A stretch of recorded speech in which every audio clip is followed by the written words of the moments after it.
क्या दौलत और सफलता ही असली सुख है या फिर जीवन का असली सुख कहीं और छिपा है। नमस्कार दोस्तों, आपका स्वागत है मेरे YouTube चैनल पर। आज मैं आपके लिए एक अद्भुत कहानी लेकर आया हूँ, the monk who sold his Ferrari, जो आपकी ज़िंदगी को देखने का नज़रिया पूरी तरह बदल सकती है। तो चलिए इस प्रेरणादायक सफ़र को शुरू करते हैं।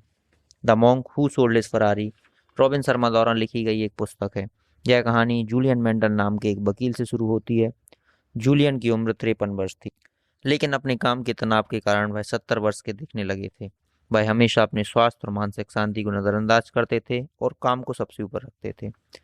एक दिन अदालत में मुकदमे के दौरान उन्हें अचानक सीने में तेज दर्द हुआ और वह जमीन पर गिर पड़े। उनके साथी उन्हें तुरंत हॉस्पिटल ले गए। वहां डॉक्टर्स ने उनका इलाज शुरू किया। सौभाग्य से वह बच गए। उनके साथी जॉन हॉस्पिटल के बाहर उनका इंतजार कर रहे थे, लेकिन जूलियन ने किसी से भी मिलने से इनकार कर दिया। जॉन ने कई बार कोशिश की, पर जूलियन ने हर बार मना कर दिया। निराश होकर जॉन घर लौट गए। कुछ समय बाद जॉन ने फिर से जूलियन से संपर्क करने की कोशिश की, लेकिन कोई जवाब नहीं मिला। किसी को पता नहीं था वह कहाँ हैं, क्या कर रहे हैं या किस हाल में हैं। समय बीतता गया और जॉन एक प्रसिद्ध वकील बन गए। एक दिन जब वह अपने ऑफिस से निकलने वाले थे, उनकी सेक्रेटरी ने उन्हें बताया कोई उनसे मिलना चाहता है। पहले तो जॉन ने मना कर दिया, लेकिन वह व्यक्ति जबरन अंदर आ गया। वह व्यक्ति कोई और नहीं बल्कि जूलियन ही थे। 5-6 सालों बाद जूलियन को देखकर जॉन आश्चर्यचकित रह गए। उन्होंने कहा, आप बहुत बदल गए हैं, पहले से ज्यादा जवान और स्वस्थ दिख रहे हैं। जूलियन मुस्कुराए और बोले, जब मैं हॉस्पिटल में था तब मैंने एक नई जिंदगी जीने का फैसला किया। मैंने अपनी सारी संपत्ति बेच दी और भारत चला गया। वहां मैंने कई संतों से मुलाकात की, गंगा किनारे घूमता रहा और अंत में मुझे कृष्णा नाम के एक संत मिले। उन्होंने मुझे हिमालय में एक जगह सिवाना खोजने की सलाह दी। मैं अकेले सिवाना की तलाश में निकल पड़ा। कई दिनों की कठिन यात्रा के बाद मुझे हिमालय के बीचों बीच एक भिक्षु मोंक मिले। जब मैंने उनसे कहा कि मैं सिवाना की खोज में हूँ, तो उन्होंने कहा, तुम पहले व्यक्ति हो जो इसे खोजते हुए यहाँ तक आए हो। आओ, मैं तुम्हें वहां ले चलता हूँ। हम फूलों की एक घाटी में पहुंचे। वह जगह बहुत खूबसूरत थी। उस जगह की खूबसूरती स्वर्ग के समान थी। ऐसा लग रहा था मानो मैं स्वर्ग पहुंच गया हूँ। रमन, जो सबसे वरिष्ठ मोंक थे, वह मेरे गुरु बन गए। मैंने प्रकृति की गोद में कई साल बिताए। मैं जमीन पर सोता था और सिर्फ फल और सब्जियां खाता था। वहाँ कोई विलासत नहीं थी, ना आरामदायक बिस्तर, ना जंक फूड, ना मांसाहार और ना ही बाहरी दुनिया से कोई संपर्क। एक दिन गुरु रमन ने मुझे एक कहानी सुनाई। उन्होंने कहा, कल्पना करो तुम एक सुंदर बगीचे में एक बेंच पर बैठे हो। वहाँ गुलाबों की खुशबू तुम्हें शांति का अनुभव करा रही है। तुम्हारा मन शांत है। तभी तुम्हें दाईं ओर एक प्रकाश स्तंभ दिखता है, जिससे तेज रोशनी निकल रही है। प्रकाश स्तंभ के दरवाजे से एक विशालकाय सूमो पहलवान बाहर आता है, जो कि बहुत ही भयावह है। वह 8 फीट लंबा और 300 किलो वजनी है।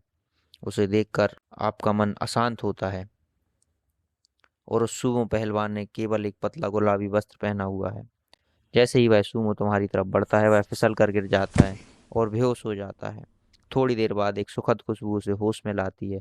वह उठता है और देखता है कि सामने एक हीरों से बना हुआ रास्ता है। वह खड़ा होता है और उस घड़ी को उठा लेता है जिस पर फिसल कर वह गिरा था। वह मुस्कुराता है और उस मार्ग पर चलने लगता है। वह आनंदित महसूस करता है और मानो उसे जीवन का असली सुख मिल गया हो।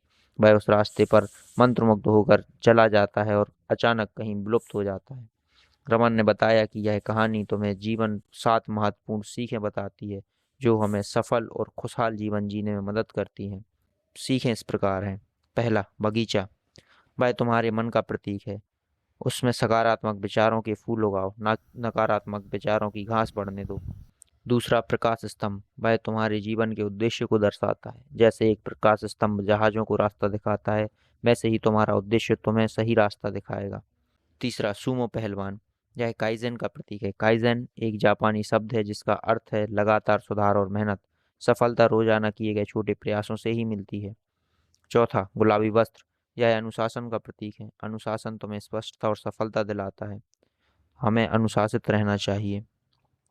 पांचवा, घड़ी। यह There's no समय का time. प्रतीक है। There's no समय एक time. बार You गुजर gotta get जाता है out. तो लौटकर वापस नहीं आता है, इसलिए उसका बुद्धिमानी से प्रयोग करें, उसे व्यर्थ न जाने दें। छठवां, खुशबू। यह निस्वार्थता को दर्शाती है। बिना स्वार्थता के दूसरों की मदद करो, यही असली सुख है और इसी से विनम्रता आती है।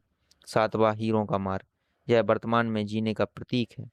ना अतीत पर पछताओ, ना भविष्य की चिंता करो, बस अभी में जियो और आनंदित रहो। तो दोस्तों, यही है वह 7 रहस्य जो रॉबिन शर्मा हमें एक खुशहाल और सफल जीवन जीने के लिए बताते हैं। अगर आप जिंदगी में एक सकारात्मक बदलाव चाहते हैं तो यह किताब आपके लिए एक खजाना साबित हो सकती है। मुझे पूरी उम्मीद है कि आपको यह वीडियो पसंद आया होगा। अगर हाँ, तो वीडियो को लाइक करें, इसे अपने दोस्तों के साथ शेयर करें और मेरे चैनल को सब्सक्राइब करना ना भूलें। अगली वीडियो में मिलते हैं, तब तक के लिए खुश रहें, सीखते रहें और आगे बढ़ते रहें। Being something.